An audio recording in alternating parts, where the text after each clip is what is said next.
ফুলকো ফুলকো নরম তুলতুলে আজকে 3 রকমের তেলের পিঠা শেয়ার করব। তেলের পিঠা বানানোর সময় ছোট ছোট কিছু টিপস রয়েছে, সেগুলো ফলো করলে পিঠাগুলো হবে একদম নরম তুলতুলে, শক্ত হবে না।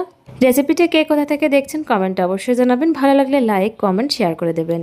পিঠা বানানোর জন্য 2 কাপ পরিমাণে আতপ চাল নিয়েছি, জল দিয়ে ভালো করে ধুয়ে নিয়েছি। এবার এখানে দিয়ে দিচ্ছি ফুটন্ত গরম জল। জলটা যখন একদম টকবগিয়ে ফুটে উঠবে সেই সময় গরম জলটা দিয়ে এটাকে 30 মিনিটের মতো ঢাকা দিয়ে রেখে দেবো। হাতে সময় থাকলে চালটাকে আগে থেকে ভিজিয়ে 1 ঘন্টার মতো রেখে দিতে পারেন।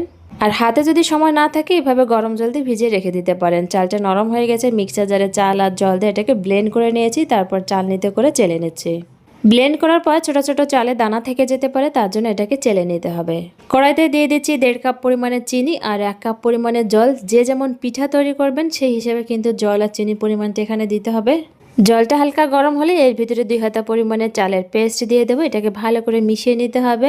এটা যখন ঘন হয়ে আসবে এটাকে নামিয়ে হালকা ঠান্ডা করে ব্লেন্ড করা চালের সাথে ভালো করে মিশিয়ে নিতে হবে। তেলের পিঠা বানানোর জন্য এভাবে সিদ্ধ চালের ব্যাটারটা এভাবে মিশিয়ে দিলে তেলের পিঠাগুলো অনেক বেশি নরম তুলতুলে হয়।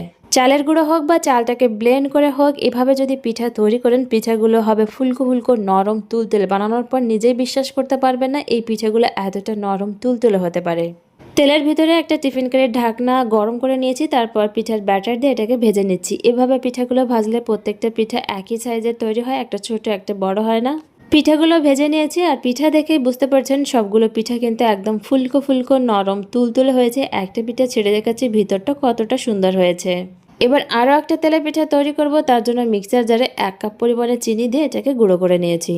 একটা মিক্সিং বলে 1 কাপ সুজি, 1.5 কাপ পরিমাণে ময়দা দিয়ে দিয়েছি, তার সাথে স্বাদ মতো নুন দিয়ে দিয়েছি আর এখানে দিয়ে দিচ্ছি গুঁড়ো করে রাখা চিনিটা। যারা চিনি খেতে পছন্দ করেন না চিনির পরিবর্তে এখানে গুঁড়ো ব্যবহার করতে পারেন। এবার পরিমাণ মতো দুধ দিয়ে দিচ্ছি, পিঠার ব্যাটারটা তৈরি করে নেব।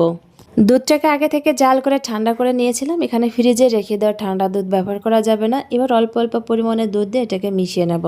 চালের গুঁড়ো ছাড়াও এভাবে সুজি দিয়ে পিঠা তৈরি করলে পিঠাগুলো অনেক বেশি নরম তুলতুলে হয়। পিঠার ব্যাটারটাকে ভালো করে মিশিয়ে নিয়েছি, এবার এটাকে ঢাকা দিয়ে রেখে দেবো 10 থেকে 15 মিনিটের মতো সুজিটাকে সফট হওয়ার জন্য। সুজিটা সফট হয়ে গেছে, পিঠার ব্যাটারটা আগে থেকে অনেকটা ঘন হয়েছে। এবার পিঠাগুলোকে ভেজে নেব। তেলটাকে গরম করে নিয়েছি, এবার পিঠাগুলো ভেজে নেব। যখন চালের গুঁড়ো ঝামেলা করতে একদমই ভালো লাগে না, তেলের পিঠা খেতে মন চায়, সুজি দিয়ে এইভাবে ঝটপট কম সময়ের ভিতর তেলের পিঠা তৈরি করে নিতে পারেন। সুজি দিয়ে এভাবে তেলের পিঠা তৈরি করলে চালের গুঁড়ো থেকেও অনেক বেশি নরম তুলতুলে তেলের পিঠা তৈরি হয়। সবগুলো পিঠা ভাজা হয়ে গেছে, এবার এগুলোকে নামিয়ে নেব। পিঠাগুলো দেখে বুঝতে পারছেন কতটা সুন্দর হয়েছে। এবার আরও একটা অন্যভাবে তেলের পিঠা তৈরি করে দেখাবো। মিক্সার জারে 1 কাপ চিনি দিয়ে গুঁড়ো করে নিয়েছি, এবার এর ভিতরে 2টো কলা দিয়ে দিচ্ছি।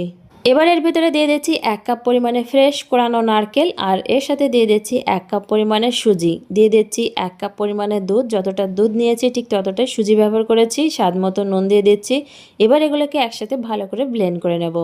এবার এর ভিতরে দিয়ে দিচ্ছি 1/2 কাপ পরিমাণে ময়দা। ময়দার পরিবর্তে এখানে চালের গুঁড়োটাও ব্যবহার করতে পারেন। এগুলোকে একসাথে ভালো করে মিশিয়ে নেব, তারপর এটাকে ঢাকা দিয়ে রেখে দেবো কিছু সময়ের জন্য সুজিটাকে সফট হওয়ার জন্য। সুজিটা সফট হয়ে গেছে আর পিঠার ব্যাটারটা অনেকটা ঘন হয়ে গেছে। আর পিঠার ব্যাটার দেখে বুঝতে পারছেন পিঠার ব্যাটারটাকে ঠিক এরকম করেই রাখতে হবে। তেলটা গরম হয়ে গেছে, এবার 1 হাতা পরিমাণে পিঠার ব্যাটার দিয়ে দিচ্ছি। এভাবে ফ্রাই প্যানে পিঠা ভাজলে একসাথে 3-4টা পিঠা ভেজে নেওয়া যায় আর তাড়াতাড়ি পিঠাগুলো ভাজাও হয়ে যায়। সুজির সাথে এভাবে নারকেল আর কলা মিশিয়ে যদি তেলের পিঠা তৈরি করেন তেলের পিঠার স্বাদ দ্বিগুণ বেড়ে যায়। পিঠাগুলো অনেক বেশি সুন্দর হয়, নরম তুলতুলে হয়। রেসিপিটি ভালো লাগলে লাইক কমেন্ট শেয়ার করে দেবেন। অবশ্যই বাড়িতে একবার ট্রাই করবেন।